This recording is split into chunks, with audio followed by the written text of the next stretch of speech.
Oui, bonjour. Aujourd'hui, je voulais saluer l'initiative qui a été présentée par un groupe d'une quinzaine d'associations, autant du monde de l'environnement que, par exemple, des groupes qui rejoignent le patronat et qui interpellent le gouvernement pour faire un véritable plan de relance économique orienté très clairement vers l'environnement, la lutte contre la crise climatique.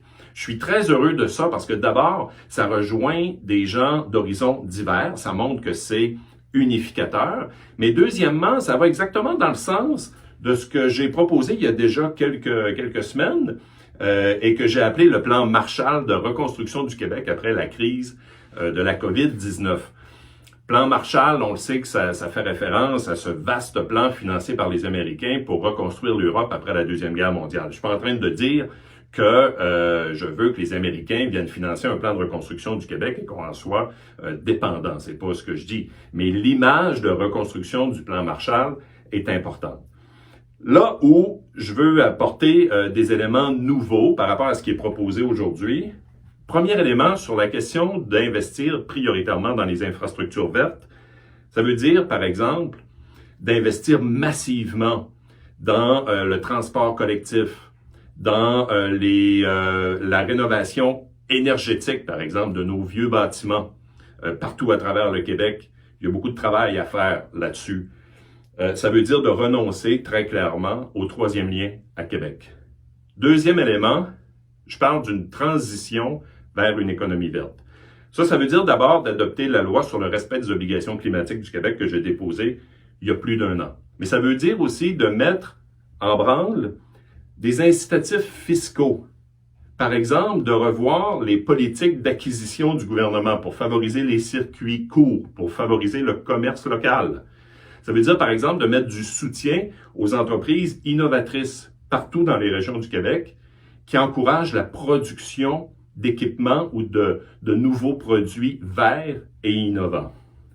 Troisième élément, c'est de favoriser la transition juste.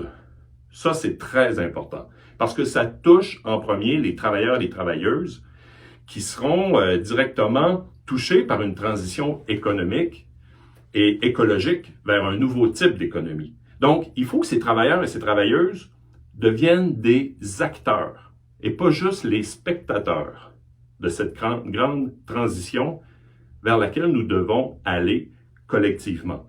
Donc, mettre en place des programmes pour les soutenir, pour favoriser de la formation, de la requalification, leur capacité à travailler dans des nouveaux environnements. Ça, c'est la transition juste. L'autre élément, c'est qu'il faut que la ministre de la Santé, en plus du ministre de l'Environnement, siège sur l'escouade de relance économique qui a été annoncée par le gouvernement. Donc, pas juste les ministères à caractère économique, mais également le ministère de l'Environnement et le ministère de la Santé. Et de permettre ainsi de tenir compte des impacts sur la santé publique de toutes les décisions économiques qui sont prises par le gouvernement du Québec. Ça nous permettrait de voir venir, d'anticiper et surtout de prévenir des situations qui viennent affecter la santé publique. Dernier élément, c'est la décentralisation. Pour moi, c'est extrêmement important parce que la crise actuelle nous démontre que les premiers appelés, les premiers intervenants sont les communautés locales, les municipalités, nos instances régionales de santé. Par exemple, on souhaite avoir plus d'équipements pour faire des analyses en laboratoire. On souhaite, par exemple, avoir plus de pouvoir pour savoir où intervenir en matière de sécurité, de santé. Les élus locaux sont les premiers à se parler.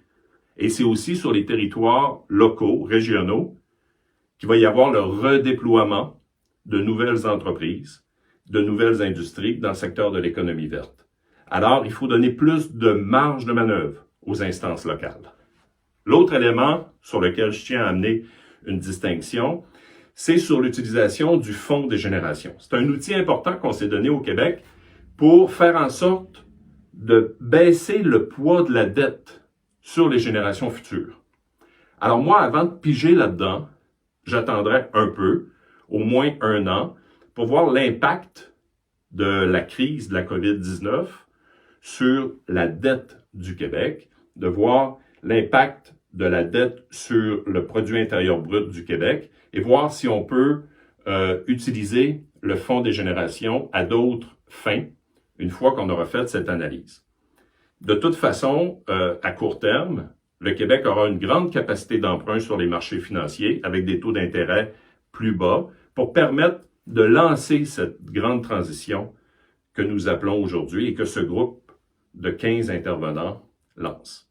Alors voilà, on aura l'occasion d'en reparler, mais en ce qui me concerne, je trouve que c'est bien parti et il nous appartient de faire avancer cette idée. Merci.